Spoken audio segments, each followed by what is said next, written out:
এই যে দেখেন কত বড় বড় ওয়েট ঢিবি, দেখেন কি একটা অবস্থা, বিশাল বিশাল কিন্তু একটা করে উই ঢিবি। এই জায়গাতেই দস্যু রত্নাকর কিন্তু বসবাস করতেন।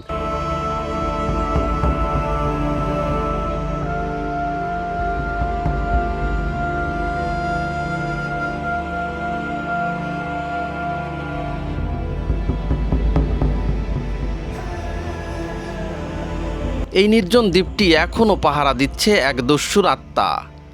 এই দ্বীপেই লুকিয়ে আছে এক নিষিদ্ধ গল্প। একসময় যিনি ছিলেন ভয়ঙ্কর দস্যু, বনপথে লুকিয়ে থেকে মানুষ হত্যা ও লুটপাটই ছিল তার জীবিকা। অথচ সেই মানুষটি পরবর্তীতে হয়ে ওঠেন বিশ্বের অন্যতম মহাকাব্য রামায়ণের রচয়িতা। কিভাবে সম্ভব হলো এমন অবিশ্বাস্য পরিবর্তন, আর কেন আজও এই নির্জন স্থানকে ঘিরে ছড়িয়ে আছে রহস্যের গল্প? চলুন জেনে নিই দস্যু রত্নাকর থেকে মহাকবি বাল্মীকি হয়ে ওঠার বিস্ময়কর কাহিনী।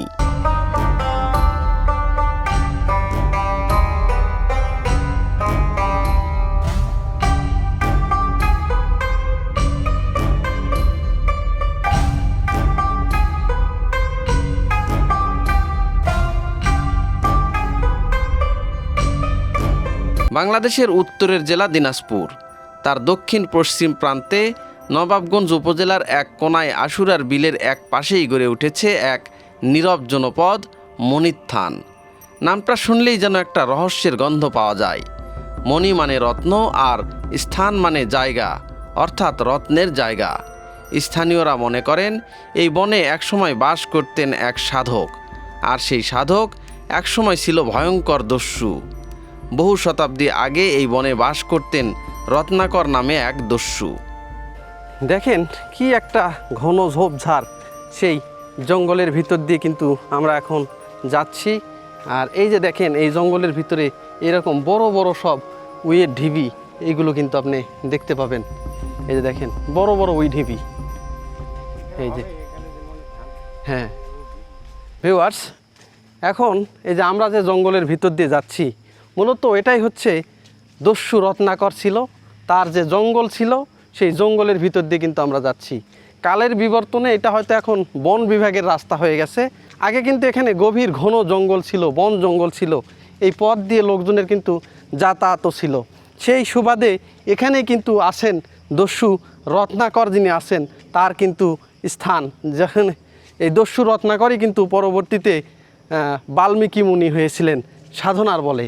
এই যে দেখেন এই জঙ্গলের ভিতর দিয়ে যেতে যেতে এই ধরনের বড় বড় কিন্তু উইয়ের ঢিবি কিন্তু আপনারা দেখতে পাবেন। অসংখ্য উই ঢিবি কিন্তু এখানে রয়েছে।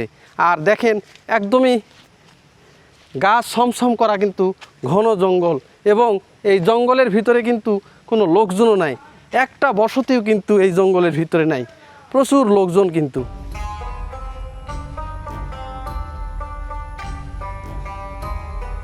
এই যে দেখেন পথ ঘাট মারিয়ে আমরা সেই ঘন জঙ্গল দিয়ে যে মুনির থান যেটা রয়েছে, যে বাল্মীকি মুনি যেখানে রামায়ণ রচনা করেছিলেন, সেই মুনির থানে কিন্তু আমি এখন আপনাদেরকে নিয়ে যাচ্ছি। জঙ্গলের রাস্তা একদম কাদা দিয়ে মেখে গেছে।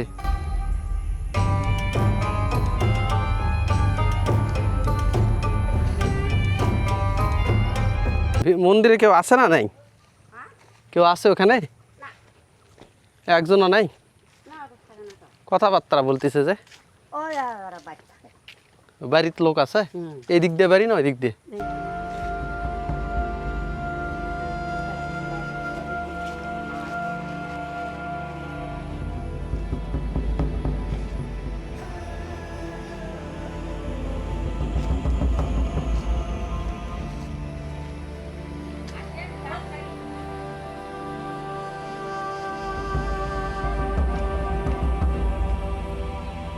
আপনারা এখানে থাকেন? এটা এই জায়গাটা কি জায়গা? এটা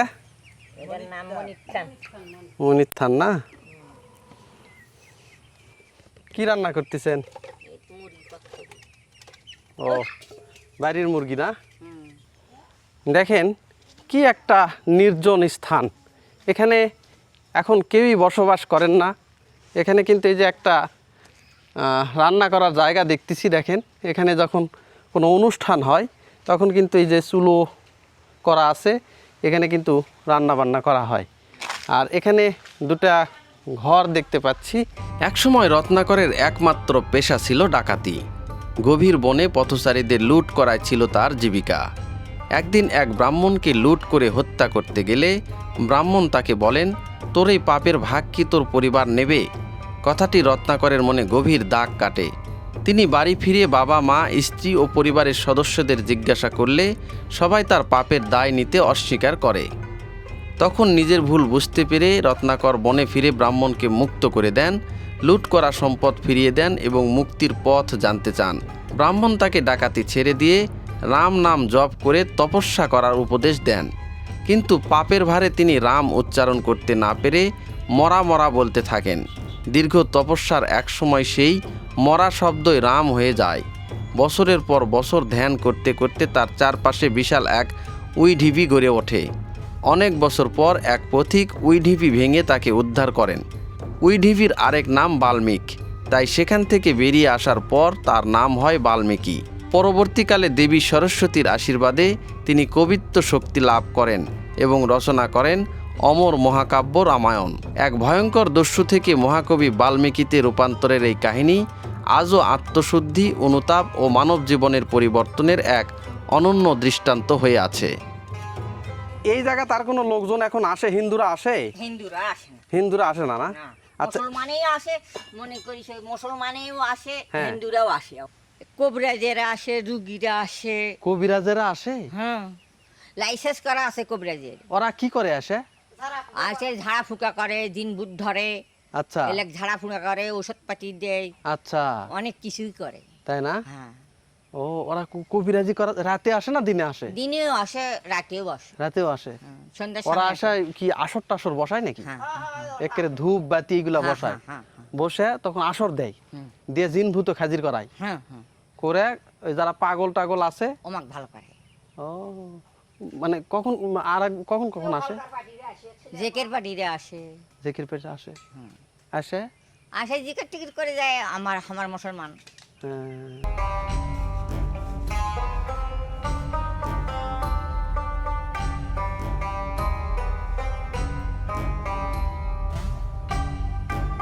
দেখি ঘরে কি কি আছে একটু দেখার চেষ্টা করি।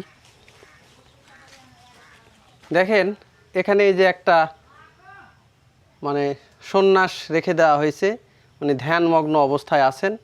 এই যেখানে দেখা যাচ্ছে সেইটা, এটা হচ্ছে একটা মন্দির। মূলত এটাই মনের স্থান হিসাবে কিন্তু ব্যবহার করা হচ্ছে বর্তমানে।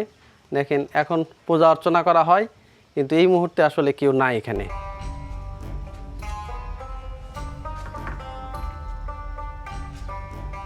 এই যেখানে আরও বেশ কয়েকটা মূর্তি কিন্তু আমরা দেখতে পাচ্ছি, এখানে কিন্তু এই যে রেখে দেওয়া হয়েছে। এই যে দেখেন এখানে কিন্তু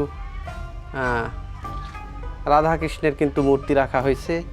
আবার এখানে কি আছে দেখি, এখানেও কিন্তু এটা কিন্তু মনির স্থান। এখানে দেখেন মনিরা যেভাবে মনি ঋষিরা কিন্তু ধ্যান করেন, সেইভাবে কিন্তু এইগুলো ধ্যানমগ্ন অবস্থায় কিন্তু এখন উনি আছেন। এই যে দেখেন এই যে তালা দেওয়া আছে, এই মুহূর্তে কেউ নাই, এই কারণে বিস্তারিত আমি দেখাতেও পারতেছি না।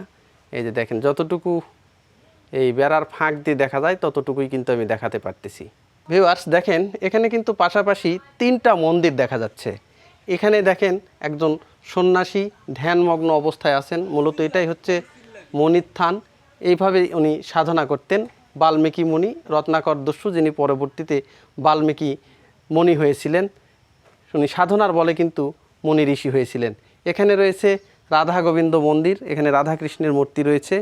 আর এই পাশে যেটা রাখা আছে, এই পাশে এখানে যেটা রাখা আছে সেটা হচ্ছে যে একজন সন্ন্যাস বা শিবের মূর্তি কিন্তু এখানে আছে। দেখেন একদমই জীর্ণ শীর্ণ অবস্থা এখানে। এই যে দেখেন চারপাশে কিন্তু বিল, মূলত এটা হচ্ছে আশুরার বিল। আর এই যে দেখেন এটা কিন্তু একটা তুলসীতলা, এটা হচ্ছে তুলসীতলা। আমার চারপাশে দেখলে আপনারা বুঝতে পারবেন যেটা কিন্তু চারপাশে হচ্ছে বিল, এবং আপনারা নাম শুনে থাকবেন এটা কিন্তু আশুরার বিল। এবং এই বিলের মাঝখানে এই যে উঁচু যে জায়গাটা, এই জায়গাতেই দস্যু রত্নাকর কিন্তু বসবাস করতেন। এবং তিনি এই পথ দিয়ে যখন মানুষজন যাওয়া আসা করতেন, তাদেরকে কিন্তু তিনি মানে ডাকাতি করে তাদের কাছ থেকে সব কিছু উনি ছিনিয়ে নিতেন। তো তারপরে একদিন একজন সাধকের সাথে তার দেখা হয়, এবং সাধকের কাছে থেকে যখন তিনি সর্বস্ব লুট করে নিতে চেয়েছিলেন, ঠিক তখনই সাধকের মানে কৃপা বলে তিনি তার ভুলটা বুঝতে পারেন, এবং তখন তিনি কিন্তু এই সাধনায় মগ্ন হন। সেই থেকেই দস্যু রত্নাকর কিন্তু বাল্মীকি মুনিতে কিন্তু আস্তে আস্তে পরিণত হয়, এবং তিনি কিন্তু রামের ভক্তে পরিণত হন। এটাই সেই মন্দির। দেখেন এখানেও কিন্তু আমরা যে বিষ্ণুর যে মূর্তি সেটা কিন্তু দেখতে পাচ্ছি। যে দেখেন এখানে কিন্তু একটা মূর্তি রাখা হয়েছে। দেখেন চারপাশে বিল, বিশাল একটা বিল, কিন্তু এটা আশুরার বিল ধরে।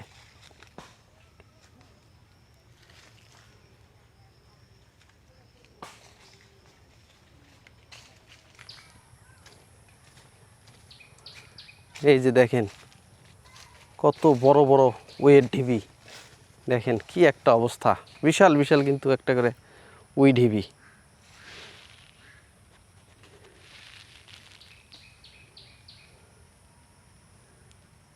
পানি খাচ্ছেন? এই যে দেখেন এখানে কিন্তু এই যে পাইপ সেট করে দেওয়া হয়েছে।